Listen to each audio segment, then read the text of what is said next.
All right, all right, all right. Welcome everybody to Vaughn's Two Cents TV. I got some special guests today, part of the Elmer Geronimo Pratt Gun Club. That's right, that's right, that's right. Gonna start with brother Commander Lumumba.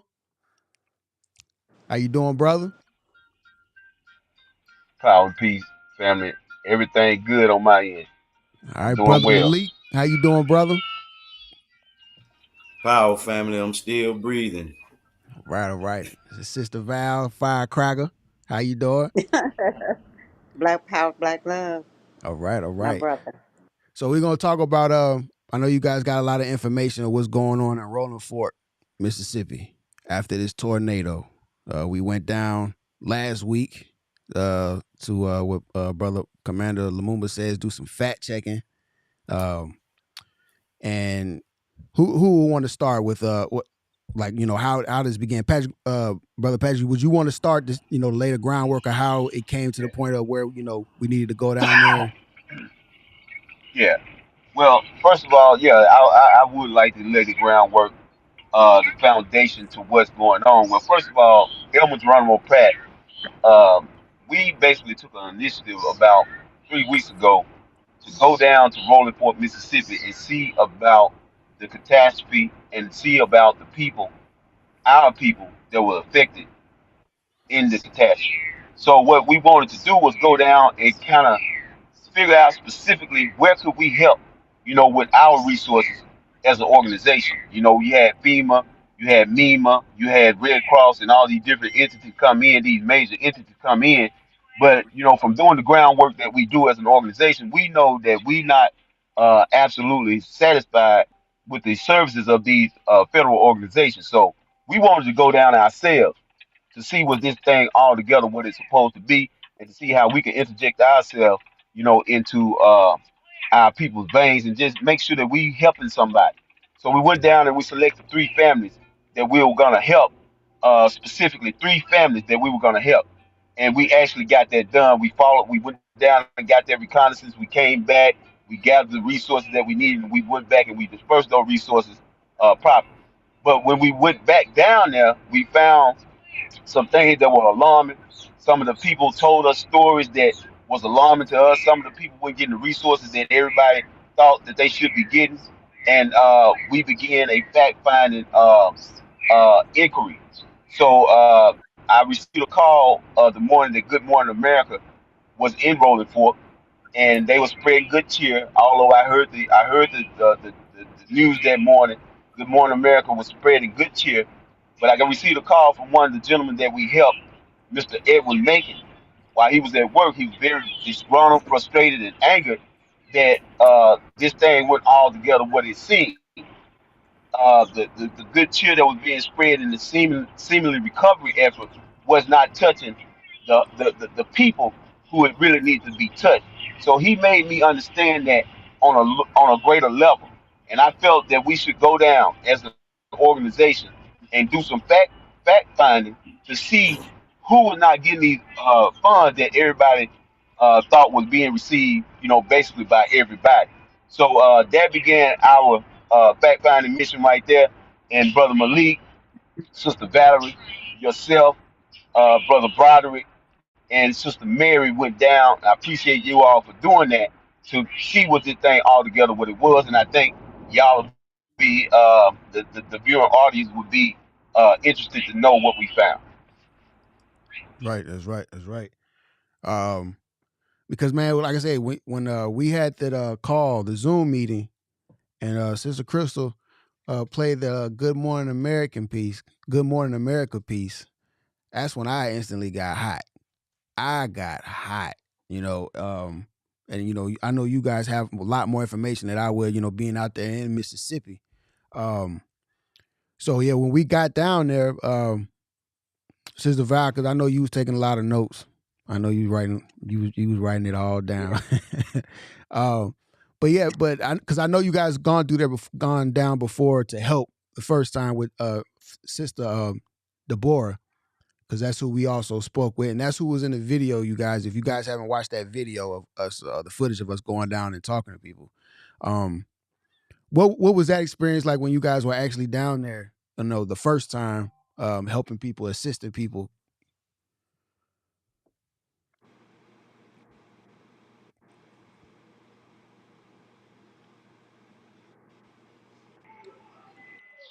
Is Anybody, that partner anybody, it to doesn't me? matter.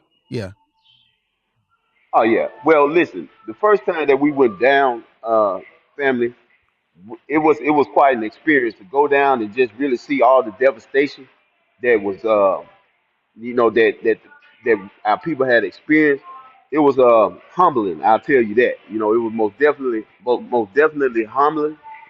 To see that type of destruction and devastation, and just to see our people that survived that. And we got to constantly remind ourselves that everybody that survived that. It was 26 people lives were lost in the town of only 1,600 people. So that's a tremendous loss that was suffered there, because you best believe that those 1,600 people, those 26 people, out of those 1,600 people, everybody was affected by death in this particular situation. So it was a very humbling experience. It gave us even more motivation to be effective in what it was that we wanted to try and get done for them. So, to hear that resources that were being brought in were not actually getting to all the people, that right there made it very frustrating for me, and for the people that's on this call as well. And that's why we went back down to make sure that we were able to figure out what was going on. And we still in this process. You know what I'm saying? So we still in this process. So the information that people are about to hear is some information that we need to respond to, so that we can be effective in helping people that have not been helped, that people assume have been helped. So that's what we are. That's why we're here today, is to make sure that people understand that everybody has not been helped in rolling forth.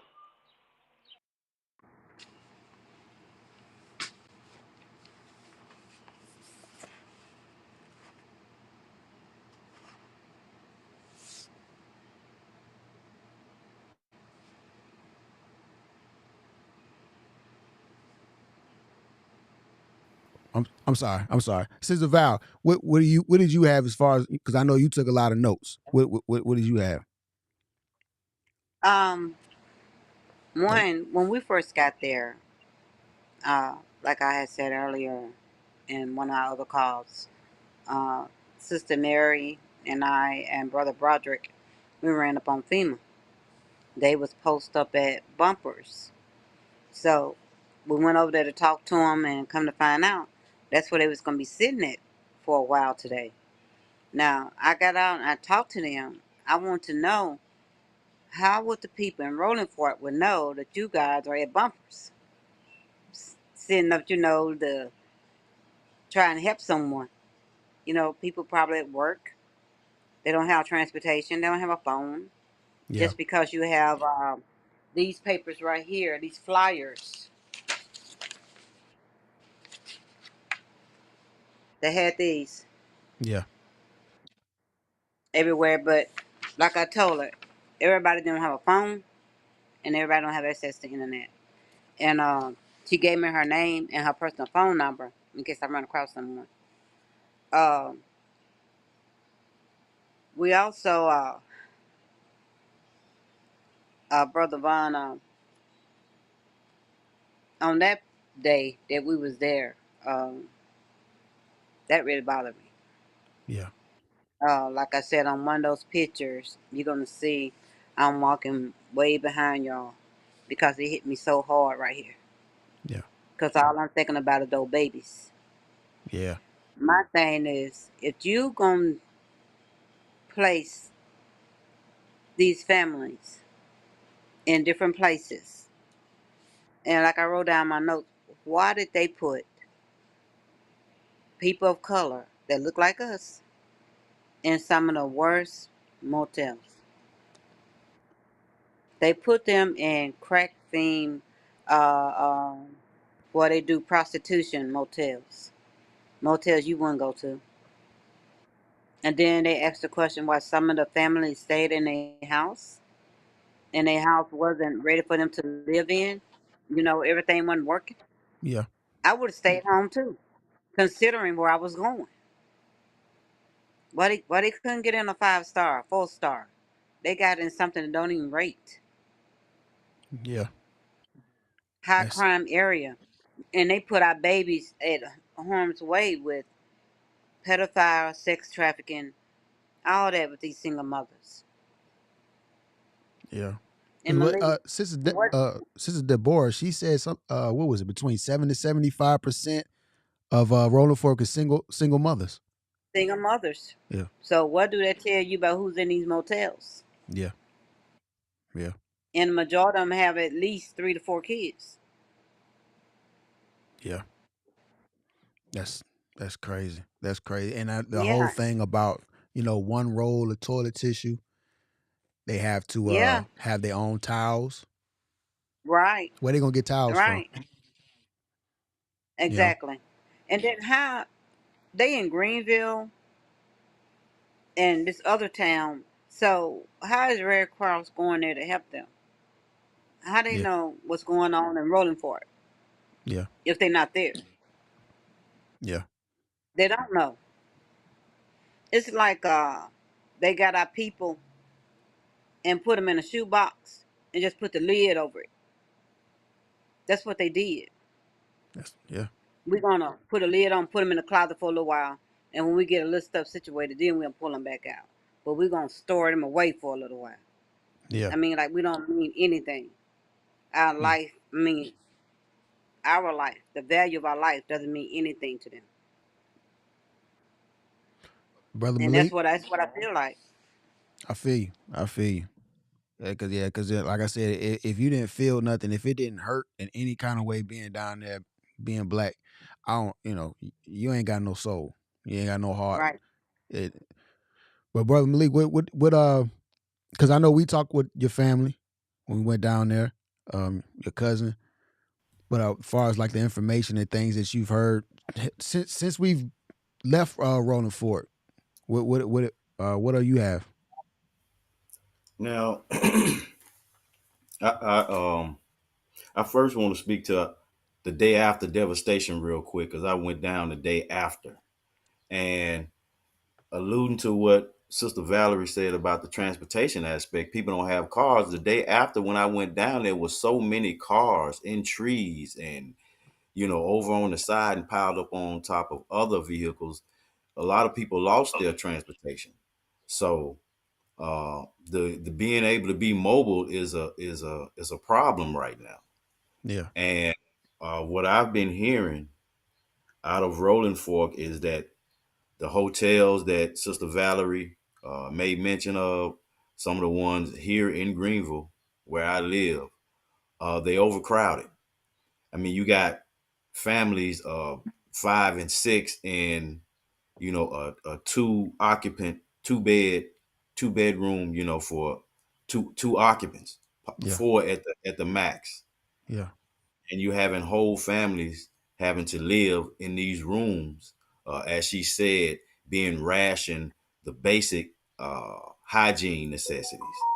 You know, there's even been, uh, but I seen someone say in the comments, "A la Katrina all over again," and she's exactly right because the devastation has created and a lack of attending to the people's needs has created a condition to where you have crime infested hotels now. That's because people are in a survival state. yeah, People are in a survival mode. You know, it's a different environment, yeah, and they've lost everything. yeah, You know, yeah, so um, they're um, they're not getting the things that they need.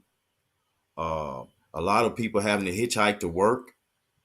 So the times that they're having uh, that Red Cross and FEMA is set up, people are at work. They're having to hitchhike to work. A lot of them. yeah, So how are they able to be on these sites to get the needed supplies? You know what I'm saying? If they're at work, and as Sister Valerie said, Red Cross, they sitting up at one station. They need to be mobile. yeah. They're the ones that need to be mobile. Man, They need to be able to go to the people it's a lack of common humanity. You know, that's a big part of this whole thing. And the thing that As Sister Deborah Williams mentioned to us, she was saying that the lack of humanity, because for one, there's the people that's on the ground are not people that look like us. right, yeah, that's true. And I always wonder, like, it seemed like it would be common sense if people actually cared about people being able to get to the resources that's for them. What happened? Like, why don't you have like shuttle services? Just like how you have at the Right. airports. You donate Right. these vans or these buses to go back and forth at certain times of the day. Allow people to get back and forth. You know what I mean? That was another thing. Like, it just baffled me. It's like you scatter somebody, an hour, 2 hours away. You send them out that far, but you're setting up where you're setting where you ship them away from. You set Right. up shop, get your resources after you, and it's just mighty funny to me that people that don't look like us have all the transportation in the world to pull up, and get this, get that, get these gift cards that Good Morning America was giving out. Was like up to $20,000, out of gift cards and water and really what really pissed me off was that what's the name of that restaurant? Chucks. Chucks. Chuck's. Old Chuck's. They say is the staple of Rolling Fork. Have you guys ever heard of Chuck's being the staple of Rolling Fork? That's getting all of this resources and help and GoFundMe's and Yeah, No, most but they definitely. making them there. I've heard of Chucks, being that I'm in, a little closer to it than Sister Valerie is. I'm in the area, and it's historically white owned racist restaurant. And if anybody watched the Good Morning America video, they were campaigning for Chucks with all the businesses that's in Rolling Fork. And the I like to call her Queen Mother Deborah Williams. She told us that they had denied her assistance due to the fact that she's a business. Well, evidently they hadn't denied Chuck's the assistance. Chuck's, as a matter of fact, had a QRC code, if I'm not mistaken, that Good Morning America put up for donations, and they've raised a lot of money for Chuck's. I mean, if you look at the video, if you look at the Good Morning America video, and the people that's in Chuck's, the people that's in Chuck's don't look like us. You see them people in the kitchen. That's where that's they at. there you go. Remember on the video, they said that she saved her coworkers. How did she save her coworkers? And the two ladies that were standing on her left and her right were the sisters that work in the kitchen. Right. There you go. They managed to have presence of mind to run in the freezer, but they say she saved. If you listen to it, they say she saved her coworkers. I mean, her employees. I was thrown by that. Saved. Yeah, let's get to this video. I'm gonna play the video for those who haven't seen it. This is your first time hearing about this. We're gonna go and play this video so you can see what we're talking about. And this video is basically the compare and contrast of what Good Morning America mainstream news is putting out there, how Rolling Fork is doing, and what they're doing to help Rolling Fork versus what's actually happening. All right, here we go. There is so much spirit and strength down there in Rolling Fork, Mississippi, and Robin is down there in the state she loves. I do love this state. This is my home state. I'm really honored. I'm honored to be here this morning to kick off GMA's new initiative, Mississippi Strong, where we are pledging our commitment to helping this town recover and rebuild. And because I'm commercial, I can't receive any assistance now. Matter of fact, I got to call somebody back because they did call me from the state. You said because you're commercial, you can't receive assistance. Who said that? That's what Because they told we done heard a couple weeks of commercial getting money.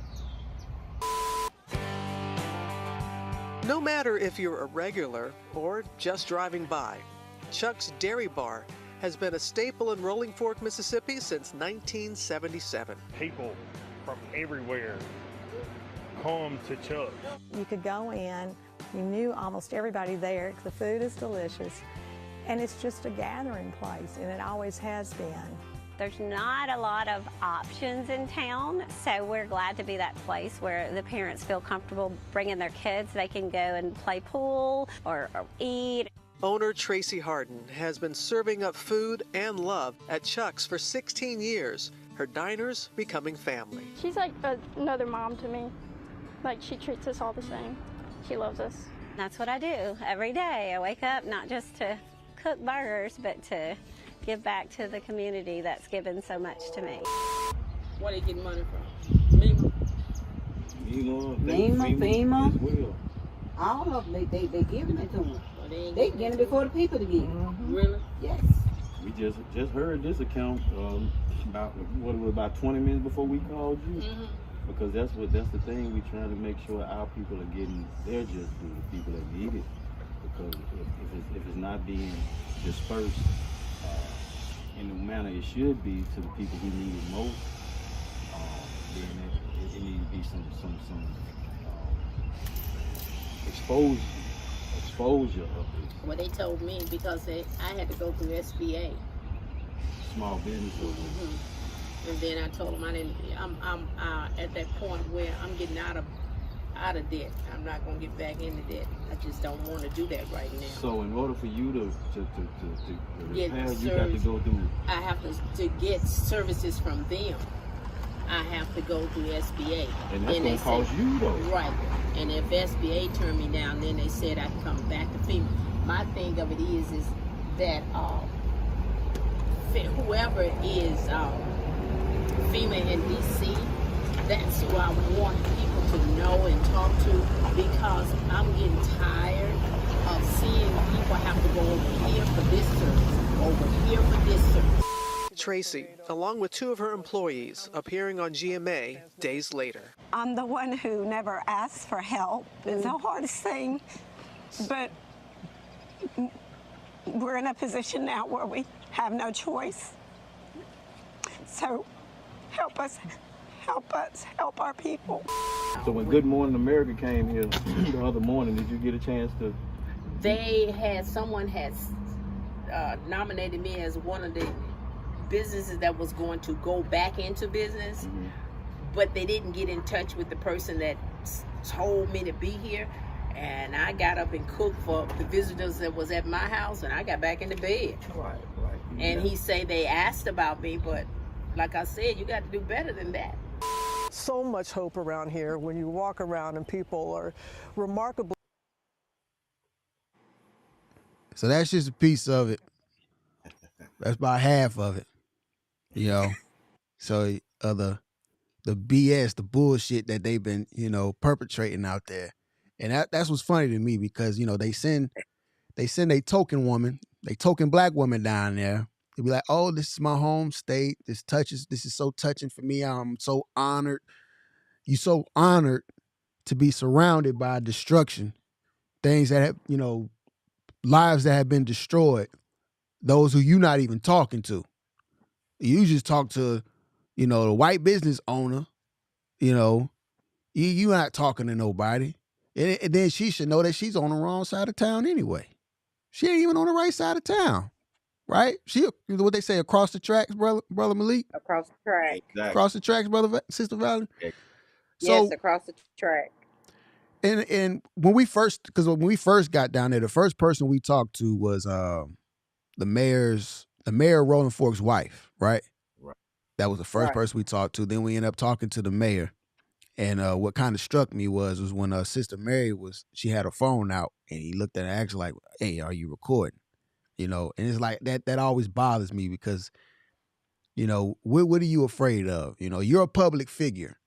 No camera should ever, unless, it's in your house or your bedroom, but no camera should have you nervous. You're a public figure. You're the mayor of Rolling Fork. Any and everybody should be able to come up to you with a camera and ask you questions. Right. It's up to you how you answer it. So what did you not want to answer? What did you not want to say? What did you not want to be recorded saying?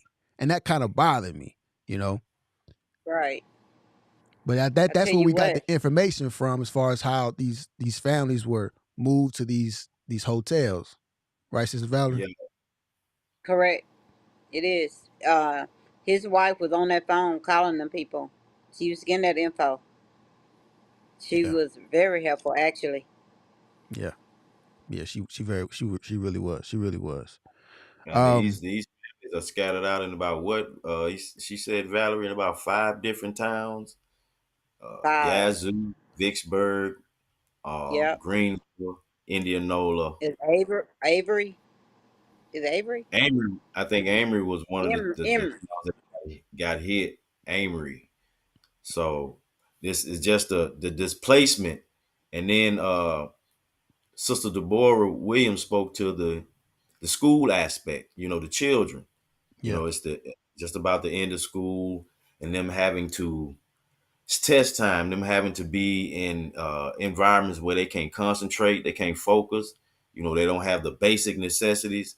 So it's a lot of layers to this thing that we hadn't even thought about. Even if y'all noticed when we went down uh, that Friday. Now the day after when I went down, the town was full of people, you know, giving away supplies and water. You know, people were coming from all over. But if y'all noticed when we went back that Friday, there were no people. yeah, The people that we saw were basically in a work capacity. You know, yeah. there were no people lined up on the main thoroughfare where everyone was the day Right. after, and maybe a week after. The crowd has gradually died down, and Mm, I knew that was going to be one of the things to happen. You know, normally people, they show up, they pad their resume, they take their pictures, get their photo ops, and then they gone. And the thing about it is, they are the people are so receptive of us, the Elmer Geronimo Pratt Gun Club, because they've seen these shirts and these faces numerous times since that's happened. yeah, yeah. Brother Lamoma, Correct. you Because back, when we Commander? was there, Can you hear? Can you hear us? I don't think he can hear us.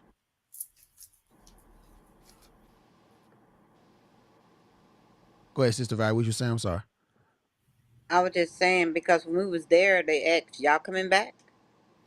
Yeah, And we told them, yes, we coming back. And the relief that they got, just knowing that they're not alone, there was a lot of weight lifted off their shoulders, yeah, because they know they have us. They have us. Yeah. yeah, And that's why it's Because so important. we are going back. It's so important for us to for other people, our people, to join in these efforts, because it's yeah, going to be a long road for the citizens of Rolling Fork. You know, Hmm. um, a long road. Um, like you said, a lot of the people are not even living in the town. 80% of the town is gone.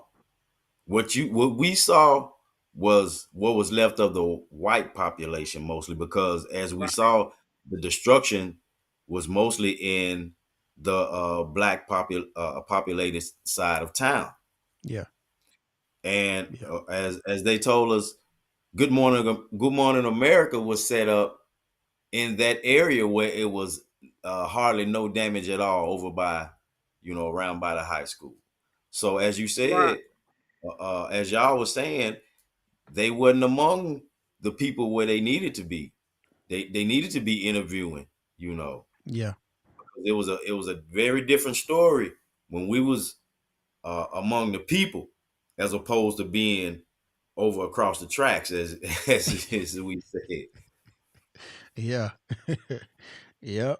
It because we like I said, we talked to your family, and they were saying how they were being denied help from Red Cross, right? Because Right. they were still staying in the home, though it didn't have gas. They didn't want to have to go through what we can only imagine what these families are going through in those hotels that have been sent to those other hotels. And they also wanted them to, because of what, their kids were still going to school as well. That you Yeah, the children still going to school, but they had to transfer them all to a neighboring town, See, which is the school is overcrowded at this point. And so you having these children having to change schools at the end of school. Not only did they say they were denied, they were also it said the local gas station was giving out gas cards. A lot of these benefits they're not able to get because, as you said, they're at work.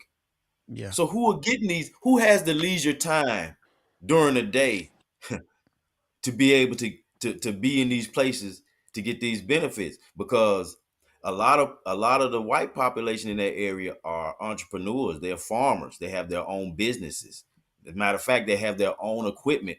The day after they had already started cleanup with their own equipment. Hmm. Hmm. And like I said, how folks gonna hear about it all the way in Greenville? They're not. And if you're doing some BS as like, we only have 50, or we can only do it for 50 people. How in the hell they gonna make it with hour and 45 minutes? Hear about it, find a ride, get down there in time, and be able to get anything. And that's what I was saying. Like how you saying that they need to spread out. They need to hit the ground. They need to get in cars. They need to travel. They need to figure out, and find out. They know where all these people have been shipped at. They know. Exactly. They know. I And that, can't believe that they don't know. But they doing it on purpose. This is my opinion. This is what I think is going on. I think that I think they are expecting our people to not come back. exactly. Right. Exactly. Exactly.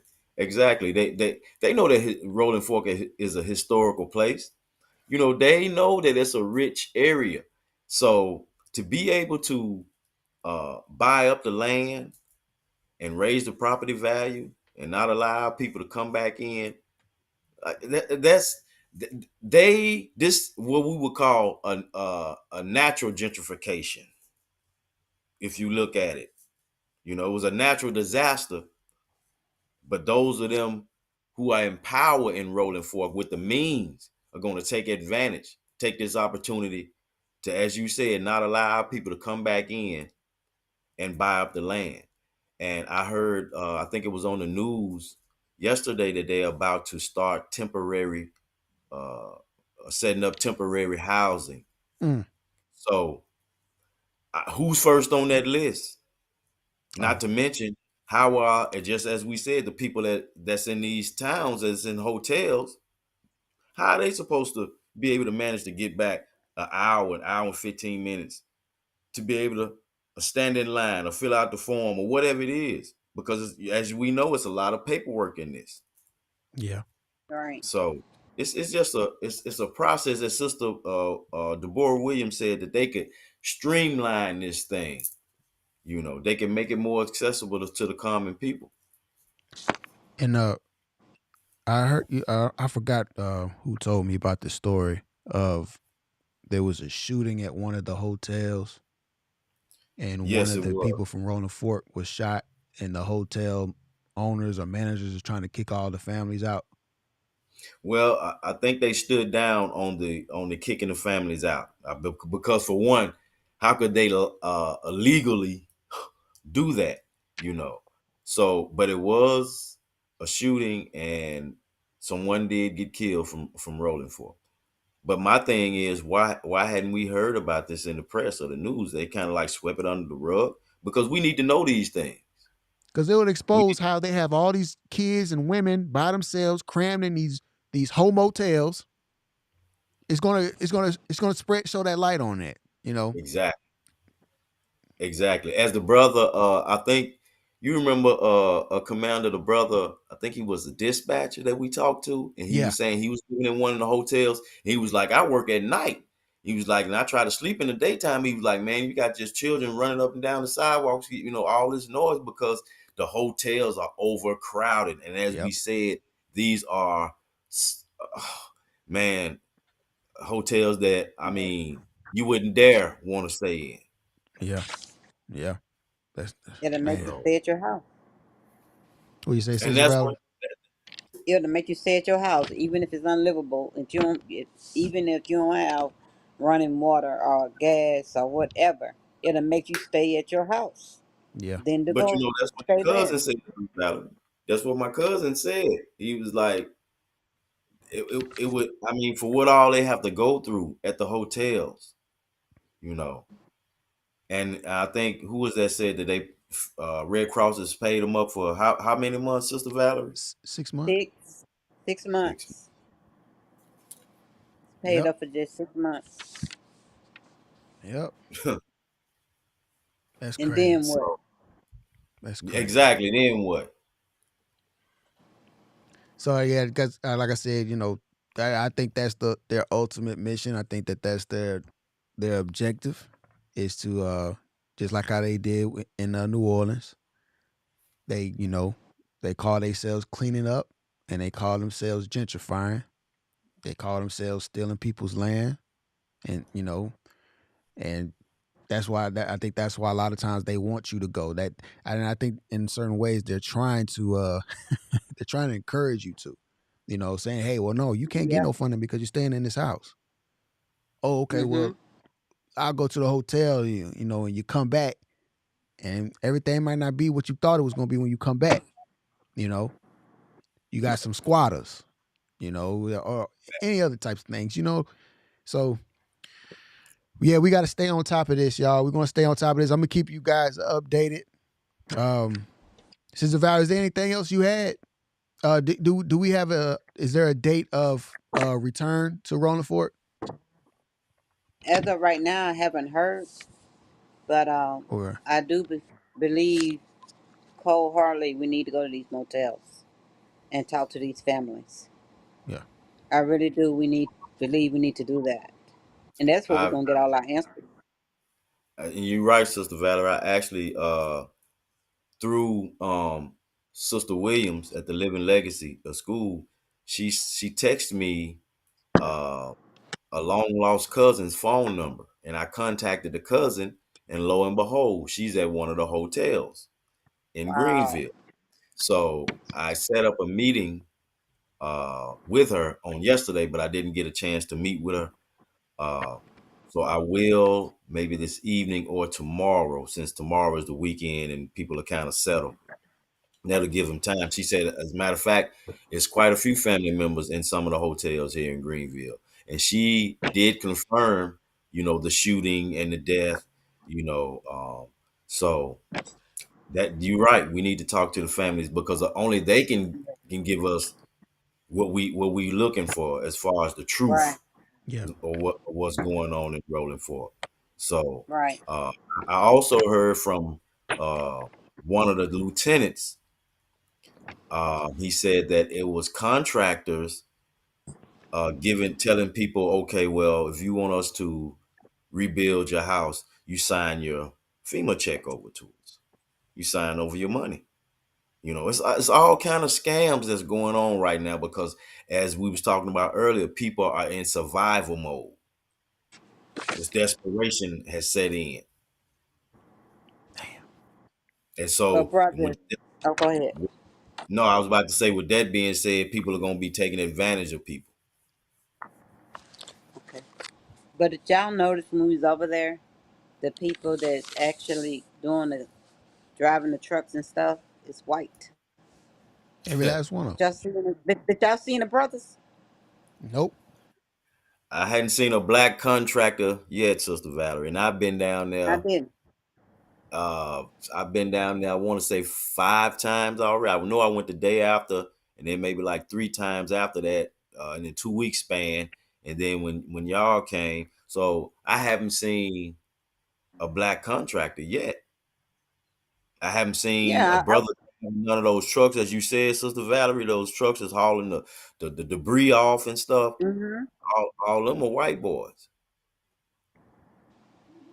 I was looking at my notes, and every time I saw a truck, I put a check mark by it. That was meaning I didn't see a brother. I didn't see a brother. How many you got? So I didn't see a brother. 7. So there was 7 trucks. And I didn't see a brother in not one of them. And I know we do contracting work. I know my brothers out there can do construction work. I know my brother. I see it all the time, especially out here in Alabama. So yeah, And you you know know what's exactly happening, what's going bro? on. That it's the good old boy system. It's the good Yeah. old boy system. Even speaking to the aspect of the transportation, you know how many transportation services are in this area? And not one, because that was a question that my wife asked when I made note of, the people not being able to get to a lot of these places where they're supposed to have, you know, supplies available. She was like, why don't they contract one of the transportation services in there? Yeah, Because you got multiple transportation services in this area that, transport people to the doctor and different places like that. yeah, That would be perfect. yep, yep.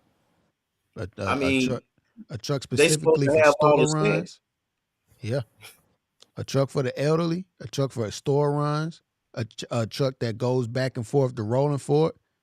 You know, we say we go 3 times a day, y'all. You know, we go in the morning, we go in the afternoon, and we come back in the evening. And we shut it down. Like I know there's people that can live with that, and I know a lot of people that could benefit from that.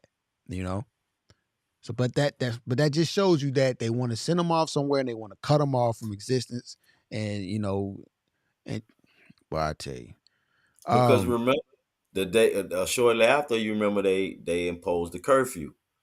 that's right. So and I think it was the brother, the dispatcher that told us that they was getting ready to lift the curfew that coming Tuesday, I believe it was. Hmm. But I think it was like 7 or 8 o'clock. Couldn't nobody come into town. Yeah. They had to drive. So What did Correct. you say? They had to drive. How far around was it? Because I know you knew exactly where they had to go, how long it took. man, he was saying they wouldn't even let people pass through the town on Highway 61, which is a state highway that runs, it's the main thoroughfare us on the, and you would have to drive like maybe 16, 20 miles around to go around and come back into town on the other end of town. They would send you through the boonies, through the woods, the sticks, to just to be able to come. And like I said, I imagine that the good old boy system was still in place after the curfew Mm-hmm. Yeah. because they want to make sure that they let them, be able to check on their property when you have brothers and sisters that couldn't go and check on their property where a lot of their stuff was being stolen because Right. the state troopers, as we know, the slave patrol is only set up to guard white people, the establishment and their property. That's right. That's right. So how is it that you got a town full of state troopers and you still have theft going on? Yep. Because they also waiting on us for the next protest too. They waiting on that. They waiting on the firecracker to get some more stuff started like last time. They don't want me. Yeah. But Believe that. I appreciate you guys, and we're gonna. This is not gonna be the last one because we gonna. This is and like you said, this is not. It's gonna take a long time to get hopefully get our people in Rolling Fork back to where they were, if not better. So this is not gonna be the last video, you guys. We're gonna keep you guys updated. Uh, I appreciate you guys for joining. I appreciate you guys for sharing information. And anything else, because I know we have various Zoom calls, so any other information I find out, I will post on here. You guys got anything else before we roll? Not at the moment. Not at the moment. What about you, Sister Valerie? Not right now. Okay. All right. Well, I'm gonna have y'all back. I'm gonna have y'all back. Hopefully, I can get out there soon too. The next time you guys go out there, so we can get some more of that raw and uncut footage, that untainted. Yes. Yeah. All right. But appreciate everybody for tuning in.